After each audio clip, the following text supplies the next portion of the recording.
Hola a todos, soy Silvia Trujillo, coach de vida, feliz de poder compartir este espacio con ustedes.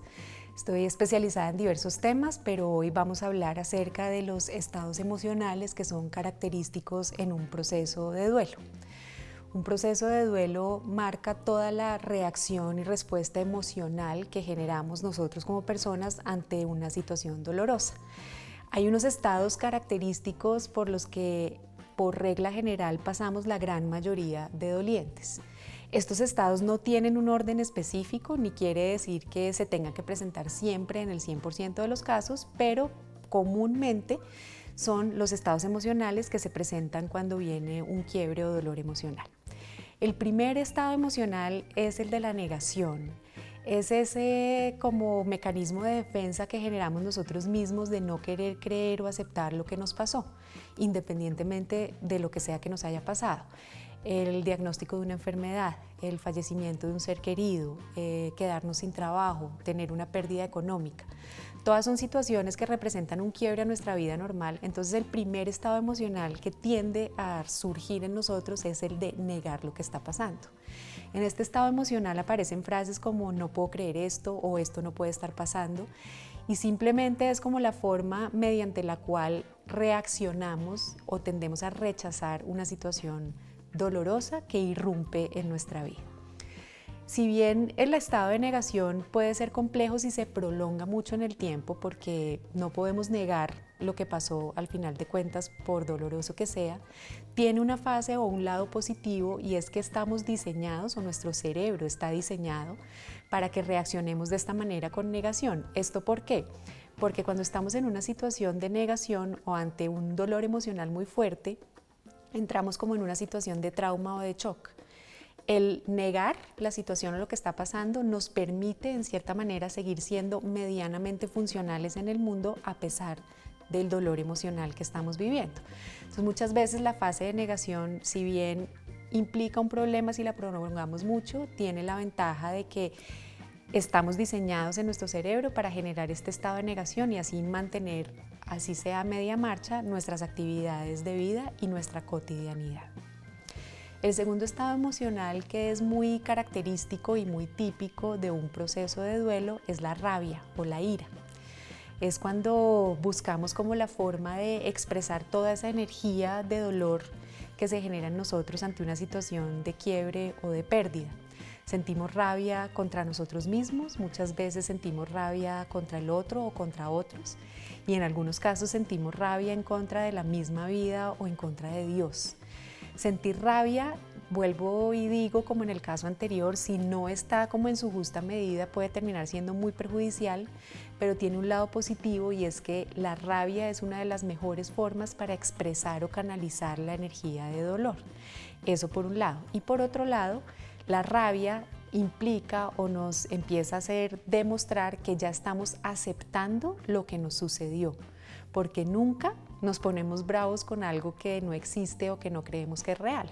Entonces, con la rabia vemos cómo se empieza a superar un poco ese primer estado emocional de negación, porque al permitirnos sentirnos molestos, pelear con el mundo o con nosotros mismos, estamos al mismo tiempo empezando a aceptar que la situación dolorosa ocurrió en nuestra vida. Como les decía, debemos buscar formas sanas o saludables de expresar la rabia. ¿Cómo se puede hacer esto?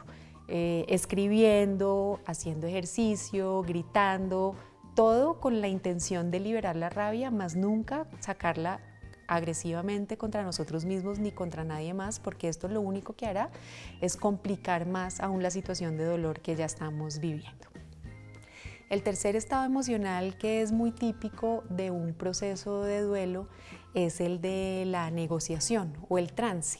Es cuando empezamos a buscar como la salida de la situación dolorosa, creyendo que si hacemos algo, como por ejemplo si empiezo a rezar, o si empiezo a ser mejor persona, o si empiezo a hacer algún cambio en mi vida, el dolor va a bajar o va a atenuar. Entonces empiezo a hacer como promesas tratando de transar o de negociar el dolor a cambio de un comportamiento o que yo empiece a hacer o que deje de hacer. Entonces, si dejo de fumar, entonces me mejoro, o si dejo de fumar, alguien se mejora, o todas estas como actividades de negociación que, como les digo, que prometo que voy a empezar a hacer algo o voy a empezar a dejar de hacer algo con tal de sentir que se va a minimizar el dolor. Esta fase es característica y es súper normal, pero como todas las anteriores, en extremo o mal manejada puede ser compleja. Porque al final de cuentas lo que viene a pasar es que el dolor no se puede evadir. El dolor de sufrir una pérdida emocional es no solo necesario, sino útil en un proceso de duelo, y liberar el dolor es parte de hacer un proceso de duelo sanador. Entonces tratar de transar una acción para no sentir dolor, a final de cuentas, pues vamos a ver que no nos va a dar resultado. El lado positivo de este estado emocional de la negociación es que al querer transar o negociar ya estamos viendo la posibilidad de dejar de sentir dolor de alguna manera. Es como si empezáramos a ver como la luz al final del túnel de esta situación dolorosa que estamos viviendo. El siguiente estado emocional muy característico de un proceso de duelo es la depresión. Normalmente la depresión viene después de que vemos que todas esas promesas o esos tratados de negociación que hicimos en la fase de negociación no dieron resultado para dejar de sentir dolor. Y esta fase de depresión es la fase en la cual nos entregamos por completo a la situación dolorosa, cuando dejamos que el dolor y la tristeza se apoderen de nosotros por completo, y es evidentemente una fase muy difícil y muy dolorosa, pero tiene de positivo que cuando logramos entregarnos al 100 al dolor y a la tristeza que estamos sintiendo, pasa como cuando un niño chiquito, cuando uno le pone atención, cuando un niño chiquito está pidiendo atención y uno no le pone atención, es cuando se pone como más necio, más pataletudo y hacer más cosas difíciles. Lo mismo pasa con el dolor. Cuando llegamos a esta fase de depresión, de ponerle toda nuestra atención como al niño necio y pataletudo, de entregarnos a él, el dolor van a ver que sí, nos permea, nos cubre por completo, pero después de que nos permitimos sentirlo por completo con nuestra mente y con nuestras emociones, él después de un rato empieza a irse y empieza a dar paso a una sensación como de paz y de entrega. Finalmente, después de la fase de depresión viene la fase del estado emocional de aceptación. Ya después de que hemos tratado de negar lo que nos pasó, de que nos hemos puesto bravos, de que hemos tratado de negociar y nos hemos entregado a la tristeza profunda y vemos que mal que bien la vida continúa, entramos en la fase de aceptación de lo que nos ocurrió. Esta fase puede tomar dos caminos bien diferentes que me gustaría dejar muy claros. El primero es de la aceptación con resignación. ¿Esto qué quiere decir? Como esto fue lo que me tocó, así me pasó, y podemos tener como esa aceptación resignada de esto me tocó y así seguiré viviendo y pues trato de seguir mi vida como pueda.